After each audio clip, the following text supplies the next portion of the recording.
Vous êtes partout dans le monde, il est 20h à Kinshasa. Voici le sommaire de ce journal. Fin de cavale pour quelques bandits dans la province orientale. Arrestation chaleureusement applaudie par la population. Vive réaction du gouvernement ce soir face au rapport de Oxfam. À la surprise générale, cette ONG britannique spécialisée dans les questions de lutte contre la faim s'intéresse désormais aux questions sécuritaires en RDC. 477, c'est le nombre officiel des partis politiques en règle évoluant en RDC. La liste actualisée vient d'être remise par le gouvernement à la CENI. Ce sont les titres de votre journal. Merci de votre fidélité. Changement de cap pour Oxfam. C'est l'analyse faite par le gouvernement de la République après avoir suivi le récent rapport publié par l'ONG britannique. Selon Lambert Mende Omalanga, porte-parole du gouvernement, Oxfam semble s'intéresser désormais aux questions sécuritaires au lieu de rester sur son champ d'action. On écoute cette position du gouvernement lue par Joseph Oscar Mbalkaïj. Rapport alarmant sur la situation sécuritaire en République démocratique du Congo vient d'être distribué par Oxfam sous le titre « Insécurité sécurisée ». Relayé par Radio France Internationale RFI, ces rapports affirment que les atteintes aux droits de l'homme contre les populations civiles congolaises restent monnaie courante à l'Est. Les auteurs du rapport ont évoqué quelques exemples de bonnes pratiques tout en minimisant la portée de ces évolutions positives qualifiées de relativement rares. Il conclut que dans l'ensemble, peu de progrès ont été réalisés malgré l'engagement du gouvernement de la République à travers l'accord cadre à étendre son contrôle sur l'Est du pays et réformer les secteurs de sécurité.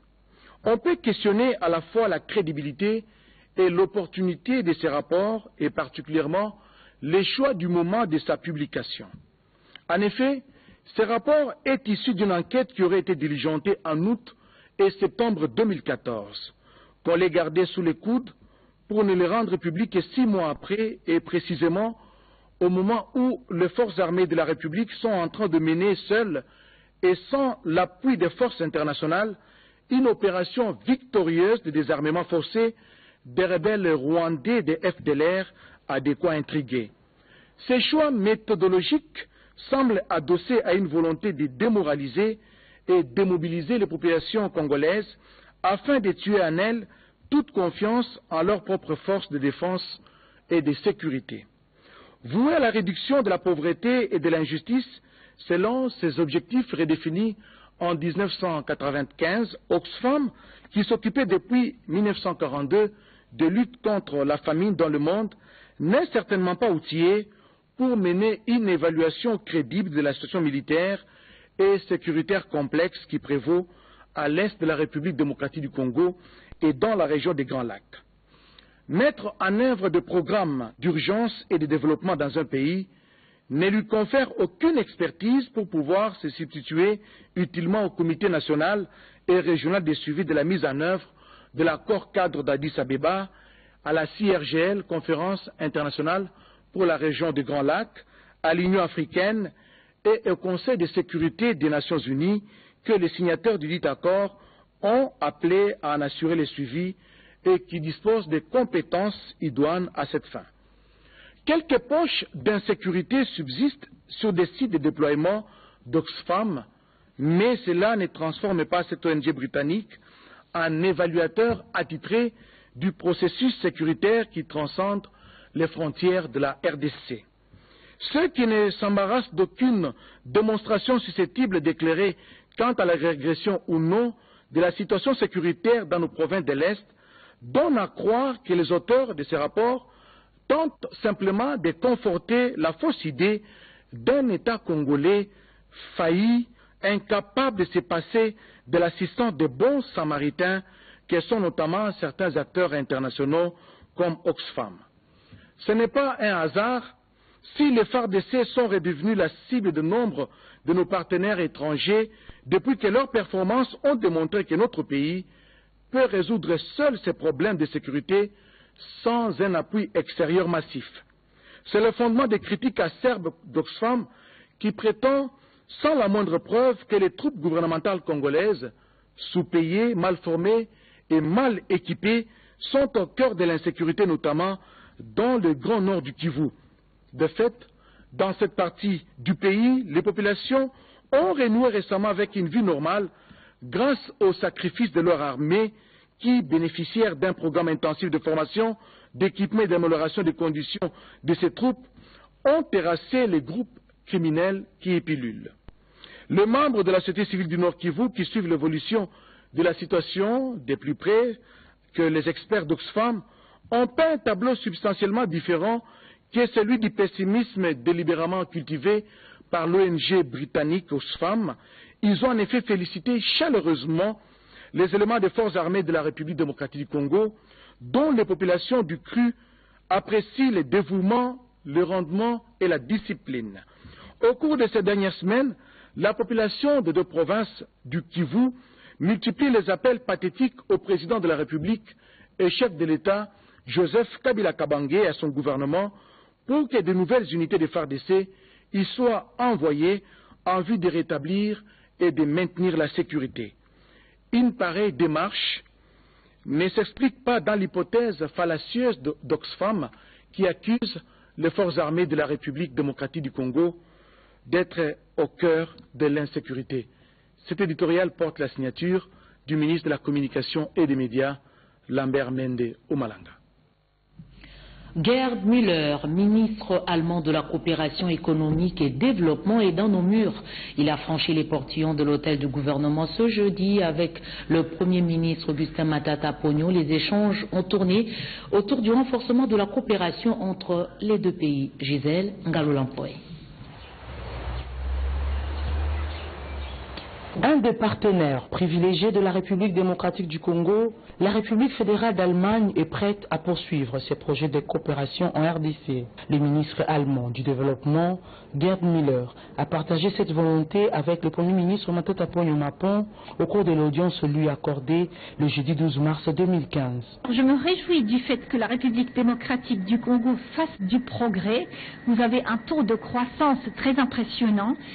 Et par ailleurs, je suis heureux de constater que le Premier ministre est vraiment conscient des êtres humains dans votre pays. Il est conscient des questions de la nature et de la protection de l'environnement. Raison pour laquelle la protection des forêts tropicales et de la nature sera un projet commun. C'est notre objectif, en tout cas. Le ministre des Affaires étrangères, M. Steinmeier, donne la main pour continuer cette amitié. Et le ministre de la Coopération économique et du développement est là pour poursuivre des projets concrets. Accompagné d'une délégation de membres du Bundestag, le ministre allemand du développement promet d'examiner avec le gouvernement de la RDC un projet de construction d'une centrale hydroélectrique et bien d'autres en matière d'infrastructure, d'agriculture, en matière de développement rural, d'amélioration de la chaîne de création des valeurs au pays. L'homme d'État allemand a aussi eu des échanges avec quelques membres du gouvernement dès son arrivée à l'aéroport international de Njili. Détail dans ce papier signé Coco Anaïs Mbikila, Jacques Kabwaba, Jacques Chibwaba. La République fédérale d'Allemagne, partenaire traditionnel de la République démocratique du Congo dans les secteurs de l'environnement, compte apporter son soutien à la RDC pour la protection des forêts et des animaux. C'est une coopération en termes financiers au-delà de la certification du bois. Berlin constitue un véritable marché pour les produits de bois certifiés en provenance de Kinshasa. Quant à la conférence internationale sur le changement climatique, le ministre allemand de la coopération économique et développement, Gerd Müller, a confirmé à son collègue congolais de l'environnement, Bienvenu Liota, le soutien de son pays pour les succès de la participation de la République démocratique du Congo à la conférence internationale sur le changement climatique. Les ministres allemands de la coopération économique et développement, Gerd Müller, a été accueilli à l'aéroport international de Njili par le vice-ministre de la coopération internationale et intégration régionale, Franck Mwedi Malila, avec à ses côtés l'ambassadeur de la République démocratique du Congo en Allemagne, Madame Clémentine Chakembo. Au cours d'une séance de travail, les deux personnalités ont échangé sur sur plusieurs sujets concrets, notamment l'agriculture et développement rural, les infrastructures et développement des chemins de fer ainsi que l'énergie. À ces sujets, les deux parties ont mis en place un groupe de travail qui a pour mission de préparer le terme de référence pour la tenue dans 6 mois d'une table ronde en Allemagne. Franck Mouedimali, la vice-ministre congolais de la coopération, a mis un accent sur les renforcements de la coopération économique dans le domaine des infrastructures et le chemin de fer. Son hôte a promis d'élaborer des projets concrets lors de la conférence en Allemagne. Le chiffre actualisé est publié. 477 formations politiques sont régulièrement enregistrées auprès du ministère de l'Intérieur. La liste révisée se trouve désormais entre les mains de la CENI. Robert Ndaïchi-Sensi. C'est le deuxième verrou sur les 23 contraintes énumérées par la Commission électorale nationale indépendante lors de la publication du calendrier électoral le 12 février 2015 qui saute en l'espace de moins d'une semaine. Le vice-premier ministre, ministre de l'Intérieur et Sécurité Évariste Boshab a remis ce mercredi 11 mars 2015 au vice-président de la CENI, André Pungwe, les listes de partis politiques et regroupements. Ce document de 477 partis politiques régulièrement enregistrés et une trentaine de regroupements politiques, dont 34 seulement sont dirigés par les femmes, vient ôter tout prétexte à bouder le procès électoral dont le train a quitté la gare. Le patron de la territoriale, Évariste Boshab, a dit toute sa joie de voir le gouvernement congolais remplir une fois de plus sa part de contrat pour un cycle électoral réussi. Le train des élections locales, municipales, urbaines et provinciales est en marche. Les partis politiques agréés par la loi viennent d'embarquer. Et donc, la liste des voyageurs est clôturée. Quant à tous les retardataires qui n'ont pas pris leur titre de voyage comme parti politique, ils ont le loisir d'embarquer comme indépendants. Le gouvernement de la République remplira sans faille sa part du contrat pour respecter le calendrier global rendu public par la CENI. Le vice-président de la CENI, qu'entouraient les autres membres du bureau, a, au nom de l'abbé président, réceptionné ces listes et remercié par la même occasion le gouvernement de la République démocratique du Congo pour le respect de ses engagements. Cette brève cérémonie s'est déroulée en présence de quelques gouverneurs présents à Kinshasa, des honorables députés nationaux et quelques membres du gouvernement. L'opération de désarmement de forces négatives dans la partie est de la République se poursuit. Elle a été évaluée au cours d'un entretien que le vice-premier ministre Évariste Boshab a eu avec le gouverneur Marcelin Chisambo. En séjour de travail dans la ville-province de Kinshasa, le gouverneur de la province du Sud Kivu, Marcelin Chisambo, a échangé avec le vice-premier ministre, ministre de l'Intérieur Évariste Boshab. En toile de fond, l'évolution de l'opération du désarmement des forces démocratiques pour la libération du Rwanda, FDLR en sigle. Moi, je suis dans une province où il y a des opérations militaires en cours. J'ai des groupes armés qu'il faut sortir de la forêt. Quoi de plus normal que de rendre compte au ministre de la Sécurité ce qui est en train de se passer. Nous traquons les FDLR et ça se passe plutôt bien, il n'y a pas de la résistance, il y a malheureusement tendance à s'enfoncer dans la forêt. Les Raïs, ce n'est pas qu'ils ont déclaré la volonté de sortir. Il y en a déjà qui sont dans les camps pour une formation militaire classique, il y en a qui sont à Kitona, il y en a qui sont à Kamina, il y en a qui sont même à Kotakoli. Donc le mouvement est en cours, il y en a qui attendent que nous organisions leur sortie de brousse comme les autres pour aller suivre une formation militaire pour ceux qui veulent rester dans l'armée. Merci Virginie Lofembe. Les lampions se sont éteints hier sur l'atelier, sur la feuille de route de la nouvelle citoyenneté. Il a été décidé notamment la nomination d'un médiateur de la République. Travaux clôturés par le vice-premier ministre, ministre du Travail, de l'Emploi, Willy Makiashi, reportage. Anaïs Mbikila.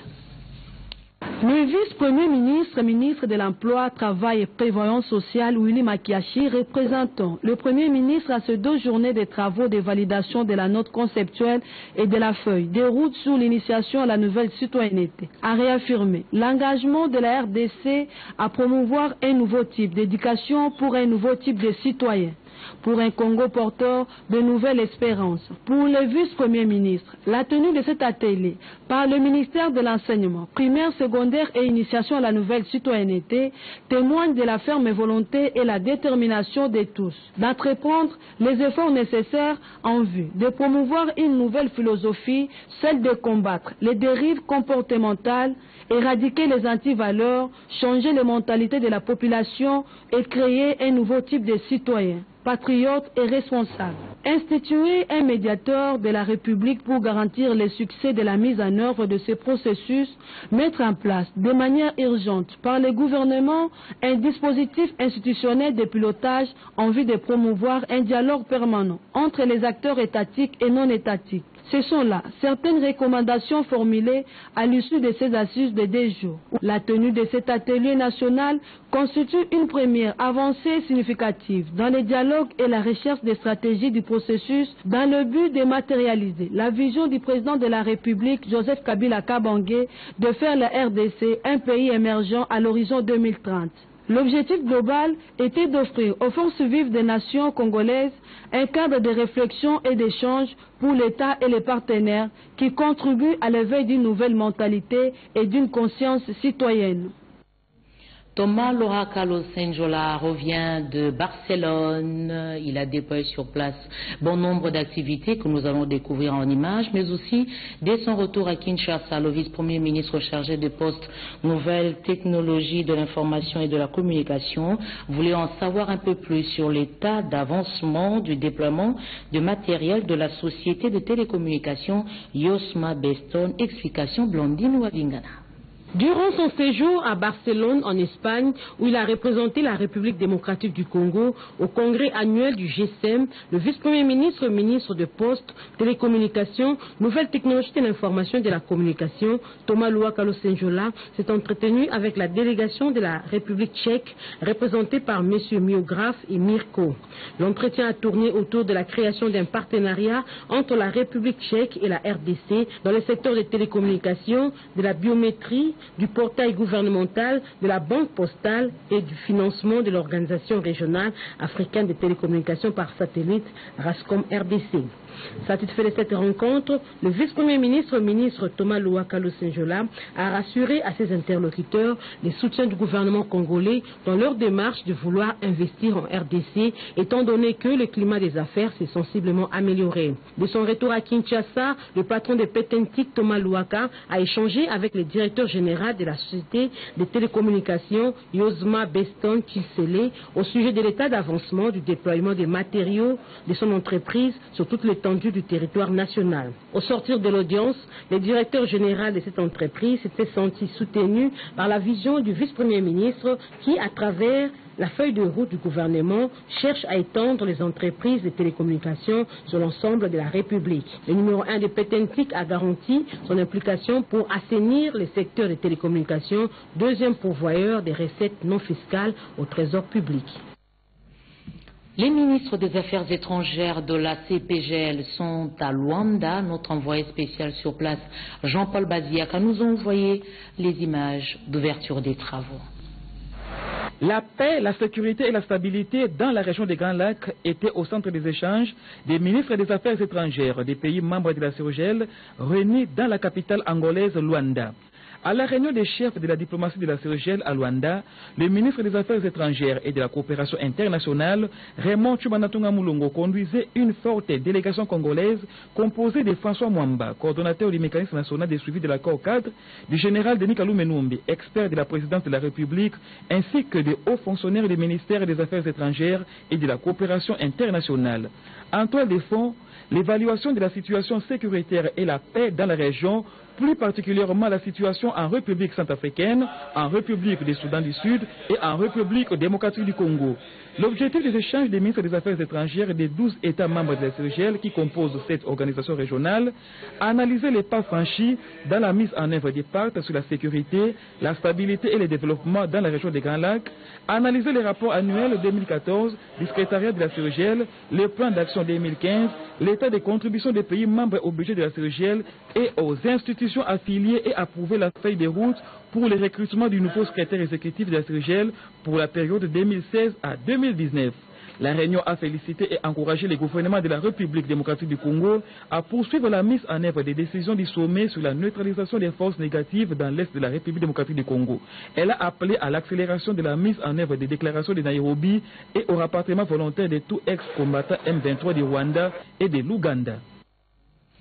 La version modernisée du système national de paiement vient d'être évaluée. La Banque centrale du Congo tient à l'opérationnaliser. Le sujet vient d'être évoqué au cours de la deuxième réunion ordinaire du comité de politique monétaire de la banque, Jacques Kabouaba. La version modernisée du système national des paiements sera très bientôt opérationnelle en République démocratique du Congo.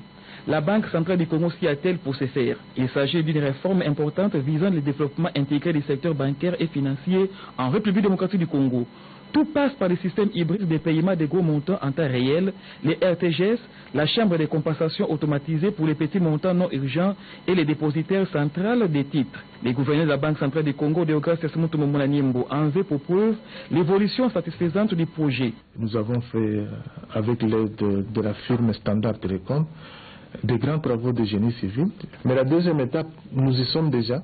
Nous sommes en train de développer tous les applicatifs et les logiciels dédiés au RTGS, au dépositaire central des titres et à la nouvelle compensation. Et là, nous travaillons avec l'aide de la firme américaine Montran Corporation.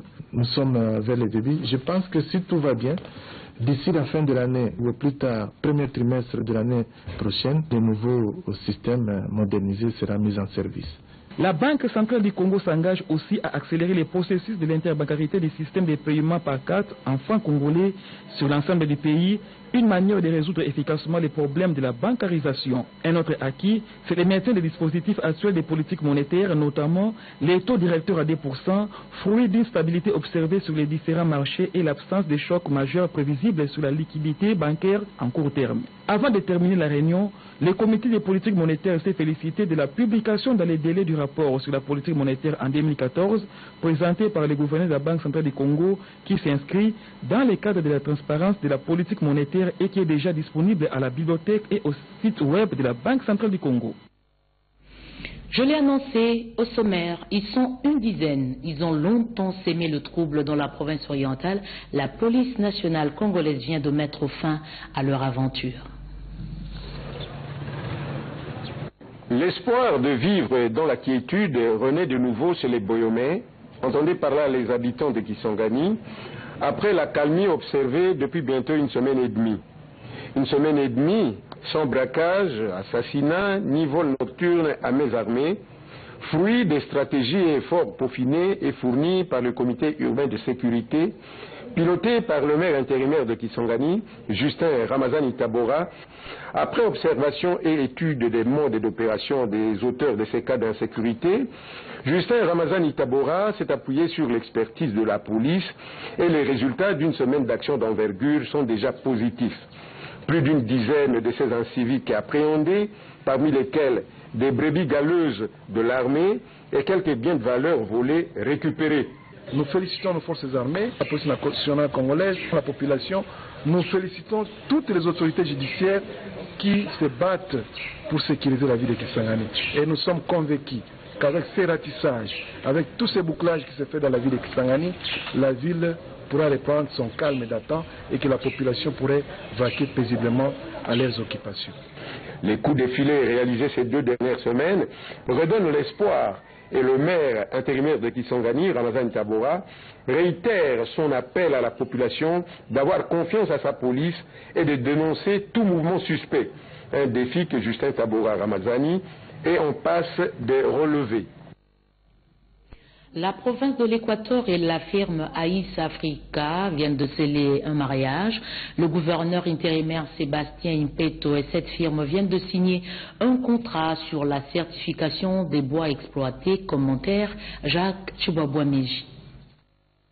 Chose promise, chose due. Ce fut à l'occasion de la présentation du budget de la province de l'Équateur au mois de janvier dernier que le gouverneur par intérim de l'Équateur, Sébastien Impeto Pengo, avait promis de doter la province d'un parc à bois pour la certification du bois exploité dans cette partie de la République démocratique du Congo. Le gouvernement provincial de l'Équateur va collaborer avec la firme Aïs qui dispose d'un équipement moderne pour la certification des bois exploités et la cartographie de différents sites d'exploitation l'exploitation.